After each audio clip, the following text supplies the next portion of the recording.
The summer Violet turned 24, she learned that a house could be perfectly clean and still feel like a burial. Not the heat, though July in Virginia had a particular cruelty to it. The kind that pressed down on your shoulders like a hand that never meant to comfort. What was suffocating was the order of it all.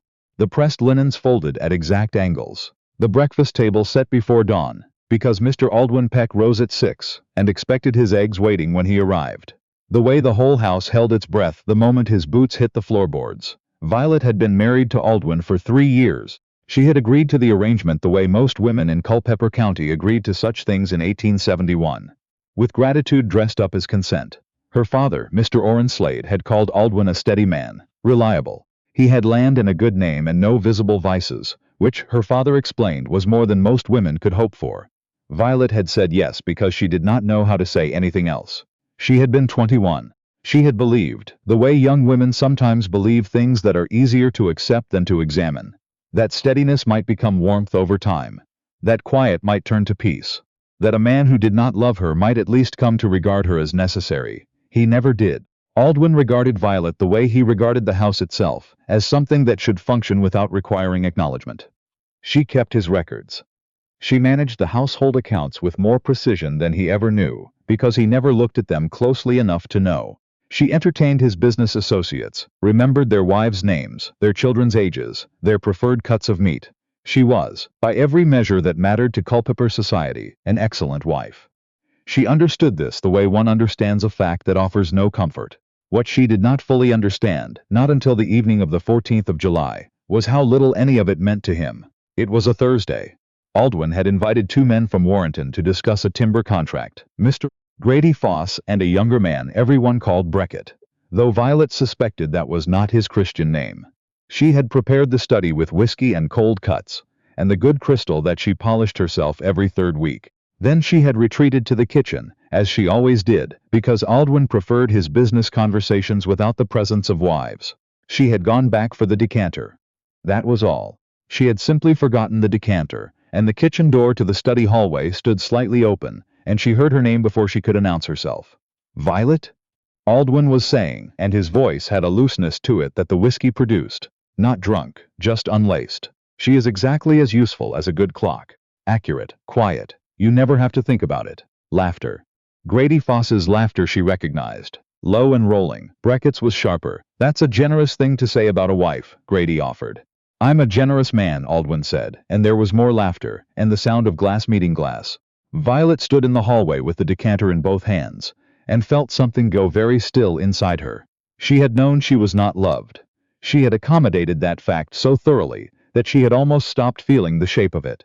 But there is a difference, and she understood this with sudden, absolute clarity, standing in that dim hallway in her good dress.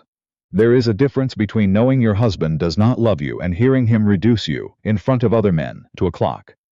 Something wound up and left to tick. Something that needed no thought.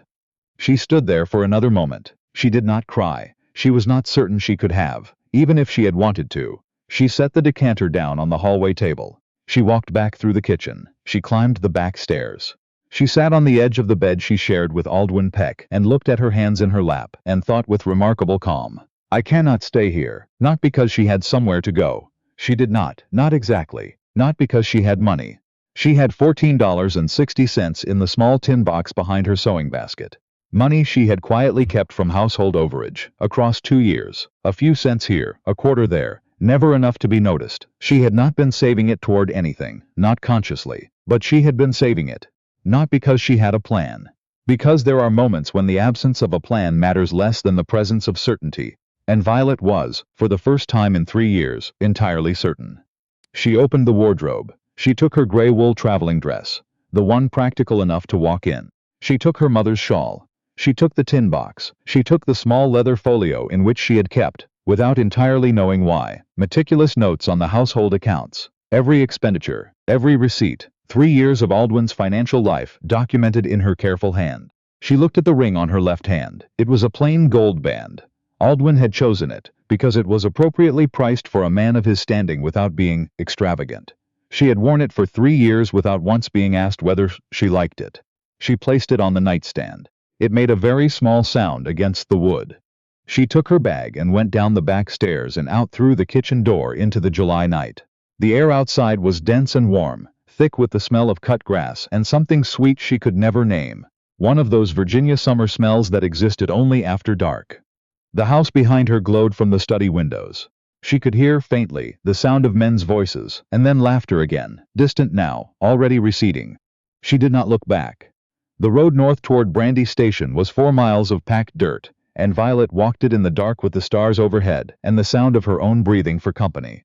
She had not walked 4 miles at night since she was a girl, trailing her older brother Clem across the back pastures on some scheme or another. And she was surprised to find that her body remembered how, the long stride, the steady rhythm, the way the mind eventually quiets when the feet are occupied. She thought about practical things because practical things were what she had. She had a sister, Annetta, technically, married 3 years ago to a man named Whitfield, who farmed outside Fredericksburg. Netta was 10 years older, and had always looked at Violet's marriage to Aldwin Peck with an expression she kept carefully neutral, which told Violet everything she needed to know about Netta's actual opinion. Fredericksburg was 31 miles. Too far to walk tonight. What was not too far was the train station at Brandy Station, 4 miles north, and from there a train to Fredericksburg left at 6 in the morning. She knew the schedule because she had managed the household correspondence, including Aldwin's business travel, for 3 years. She had been more useful than a clock. The irony of this kept her company for a while. She was 2 miles out when she heard the wagon. It came up behind her slowly, the horse walking, and she moved to the side of the road without turning around, because a woman alone on a road at midnight had very few options, and none of them involved standing in the middle of the path. "Evening," said a voice. A woman's voice, which Violet had not expected. She turned. The wagon was driven by a woman of perhaps 50, broad-shouldered, with gray-streaked hair pinned severely, and the look of someone who had not been surprised by much in a long time. Beside her on the bench sat a younger woman, perhaps Violet's age, who was watching with quiet curiosity. "You going north?" the older woman said. "Brandy Station," Violet said. "The train." The older woman studied her for a moment. Not unkindly but thoroughly. "You need a ride or not?" "Yes," Violet said. "Thank you, then get in." Her name was Mrs. Dora Fenn, not the Mrs. Fenn from her list, she would later clarify to herself. No, this was a different woman entirely, a widow who ran a dry goods operation out of Culpeper and made the Brandy Station run twice a week to collect shipments. The younger woman was her niece, Bess, who said almost nothing but had eyes that seemed to be cataloging everything. Dora Fenn did not ask Violet where she was coming from or why she was walking alone in the dark. She asked if Violet had eaten, and when Violet said she hadn't since supper, Dora produced a cloth-wrapped parcel from under the bench that contained cold cornbread and a piece of hard cheese, which she handed over without ceremony. Violet ate in the back of the wagon and watched the Virginia dark roll past and felt, for the first time in what she calculated was somewhere between months and years, like a person rather than a fixture. "The morning train's reliable," Dora said, from the front. "You want Bess and I can wait with you at the station." "That's very kind," Violet said. "You don't have to." "I know I don't have to," Dora said, as if the distinction were irrelevant. They waited together on the platform bench until the sky went from black to gray, to the particular pale gold of early morning, and Dora talked when she felt like talking and was quiet when she didn't, and Bess fell asleep against her aunt's shoulder around 4 o'clock. And Violet sat with the leather folio in her lap and thought about what came next. What came next was Netta. She had not written ahead. There had been no time, and more than that, there had been no certainty until there was, and by the time she was certain, she was already walking. She arrived at Netta's farmhouse outside Fredericksburg on a Friday morning, travel-dusty and hollow-eyed, and knocked on the back door because the front felt presumptuous. Netta opened it, looked at Violet for a long moment, and said, "I'll put the kettle on." That was all. Not "Where have you been?" or "What happened?" or "Does Aldwin know?" Just the kettle, and then Violet was inside, sitting at a kitchen table that smelled of bread and the particular domestic peace of a house where people were glad to be in it, and she cried for the first time, finally, with her face in her hands and her sister's hand on her back. She told Netta everything, which did not take very long. The 3 years of it, the dinner parties, the accounts, the evening of the 14th, the clock. Netta listened. She did not interrupt. When Violet was finished, Netta was quiet for a moment. Then she said, "Mother wrote to you, before she passed. Did you ever open the letter?" Violet had received a sealed letter from their mother's solicitor, 8 months after their mother's death, addressed in handwriting she didn't recognize, bearing a Shenandoah postmark. She had put it in the leather folio without opening it. She was not certain why. Perhaps because anything that arrived with a Shenandoah postmark and a solicitor's seal in the middle of Violet's marriage to Aldwin Peck had seemed like something that required space she did not have. She had carried the folio with her when she left. She opened the letter at Netta's kitchen table on a Friday morning in July, with the kettle going and sunlight moving across the floor. Their mother, Mrs. Orrin Slade, Clara Slade, born Rourke, had inherited, through a complicated and apparently contested arrangement that the solicitor's letter explained in 3 dense paragraphs, a parcel of land in Page County in the Shenandoah Valley, 38 acres. She had held the title quietly for years, paying the county taxes herself, never mentioning it to their father or to anyone that Violet knew of. Upon her death, she had left it to Violet, not to both daughters. To Violet, specifically, with a note in her own hand, included at the back of the solicitor's letter that read, "I did not want you to have it before you needed it. I hope you need it for something good." Violet read this 3 times. She was 24 years old. She had $14.60. She had 3 years of detailed household financial records in a leather folio. She had a ring she'd left on a nightstand. And she had 38 acres in Page County, in the Shenandoah Valley, that had always been hers. It took 6 weeks to get to Page County, because things take time when you are doing them properly, and Violet had decided, with the same calm certainty that had carried her out of Culpeper, that she was going to do this properly.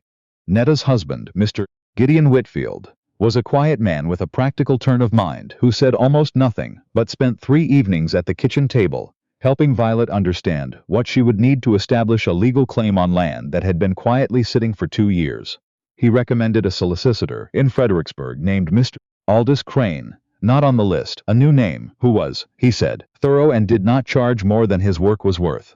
Mr. Crane turned out to be 70 years old, slow-moving, and absolutely correct about everything. He read the letter, the title documents Violet had written away from the Page County clerk, and the solicitor's original correspondence. He said, in the measured way of a man who has learned not to promise things, "This appears to be in order." Then he looked at Violet over his spectacles and said, "You understand that your husband may contest." "He may," Violet agreed. "He won't." She had thought about this carefully. Aldwin was, above all things, concerned with the appearance of being a reasonable man. A public dispute over property left to his wife by her mother. Property he hadn't known existed. Property that reflected poorly on his oversight of household matters was exactly the kind of thing Aldwin Peck would calculate to be not worth his reputation. He would be quietly furious. He would say something cutting, probably to Grady Foss over whiskey, about ungrateful women, and then he would let it go. She was correct. She did not know this with certainty until later, but she was correct. The road to Page County in late August was nothing like the dark July road she had walked out of Culpeper. It was full daylight, and she traveled by hired wagon for part of it, and the Shenandoah Valley opened up around her in stages. First the Blue Ridge on the horizon, then the farmland flattening into river meadow, then the particular green and gold of a valley that had been keeping its own counsel for a long time. She reached the property on a Tuesday afternoon. It was not much to look at. A farmhouse that had been empty long enough to acquire the gray, withdrawn look of a building that has stopped expecting visitors. A barn in better shape than the house. A well that, she tested immediately, still worked. 38 acres of mixed ground. Some already cleared and farmable. Some wooded along the western edge. Some that she would have to look at more carefully before she understood what it wanted to be. She stood in the overgrown yard and looked at it for a long time.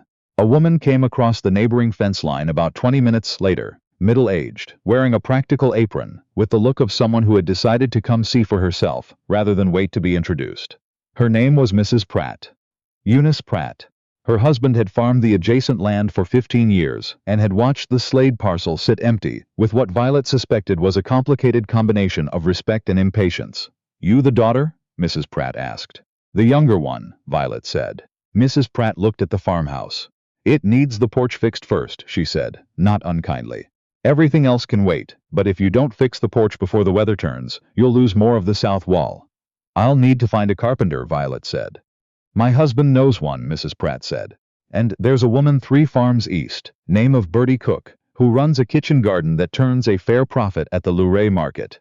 She's been wanting a larger plot for 2 seasons. You might talk to her before you decide what to do with the east field." Violet looked at her.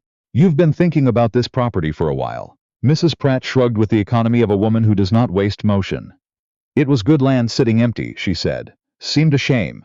Then after a pause, you staying? Yes, Violet said. Good, Mrs. Pratt said, as if that settled something she had been waiting a long time to settle.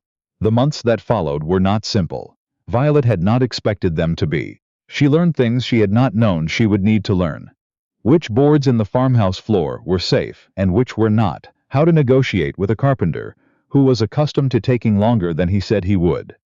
How to keep accounts for land rather than a household. How those two things were similar and how they were very different. She wrote to Netta twice a month. She kept the leather folio updated with a precision that was, she recognized, partly habit, and partly the specific comfort of seeing things written down, ordered, real. She talked to Bertie Cook, who turned out to be a small and enormously energetic woman with opinions about soil composition that were, by any measure, correct. They negotiated a lease arrangement for the East Field that benefited both of them, and Bertie brought her sister to help with the harvest. And the sister knew a woman in Luray who was looking for somewhere to learn to keep accounts, and that woman turned out to be someone. Violet could actually teach something useful. It grew, the way things grow when the ground is right and you stop asking permission. By the second autumn, the farmhouse was livable. By the following spring, the East Field was producing, and the kitchen garden that Bertie had expanded along the southern fence was being picked up by two merchants in Luray, who Miss Pratt informed her with a kind of satisfied certainty, would be back. Violet had established an arrangement with a woman in Luray, who needed a reliable place to send young women who were learning to manage household finances. And Violet, who had managed household finances at a level of precision her miserable husband had never appreciated, found that she was remarkably good at teaching what she knew. The question of divorce she had addressed in the first month, with Mr. Crane by letter. It was not simple, in Virginia in 1871, and it did not move quickly, and there were several more letters and one set of papers that had to be signed in Fredericksburg in the winter. But Virginia did recognize abandonment as grounds, and abandonment was, Mr. Crane noted in his careful way, clearly established. Aldwin did not contest. She had known he wouldn't. The papers came through in February, on a gray and cold morning, and she read them at the kitchen table with the lamp on, because the sun was not yet up, and she felt not joy exactly, but something adjacent to it. The sensation of a door closing behind her properly, the latch catching, the draft stopping. She did not remarry. This was not a decision she made dramatically, or in response to anything in particular. It was simply that she had a great deal to do, and she found that she was excellent company for herself, which was something she had not known until she had the space to find out. Netta came to visit in the second spring, and walked the whole property with her, the East Field and the West Wood and the kitchen garden, and the porch that had been fixed, and then fixed again, more properly by a carpenter from Luray, who turned out to be better than the first one. Netta was quiet for most of it, which was unusual for Netta, and at the end she stopped at the fence line where the property boundary ran along a stone wall that had been there longer than either of them could account for, and she looked back at the farmhouse, with its fixed porch and its kitchen garden and the sound of Bertie Cook's sister singing to herself somewhere near the barn. Mother knew, Netta said. Violet thought about this. I think she hoped, she said. There's a difference. Maybe, Netta said. And then, you look like yourself. Violet considered this for a moment. She thought about the woman who had set a decanter down in a dim hallway and felt something go still inside her. She thought about the ring on the nightstand. She thought about a July road at midnight, and a wagon, and cold cornbread, and a woman who didn't ask questions she didn't need answers to. I think I'm becoming her, she said. It's taking a while. Netta put her arm through Violet's, and they stood there in the afternoon light, looking at 38 acres that had been waiting. On the desk in the farmhouse study, a room that had once been a storage space and was now her own, bookshelves along one wall, and the window facing east, so the morning light came in first. She kept a small notebook. Not an account book, not a ledger, something else. She wrote in it when she felt like it, which was most evenings, though not all of them.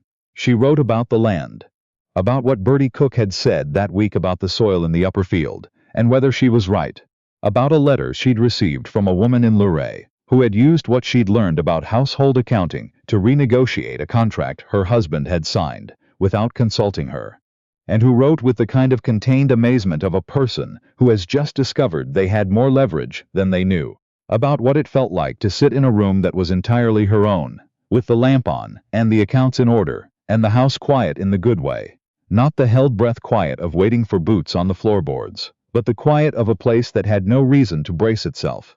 One evening in the third autumn, she opened the notebook to a fresh page and sat for a moment without writing.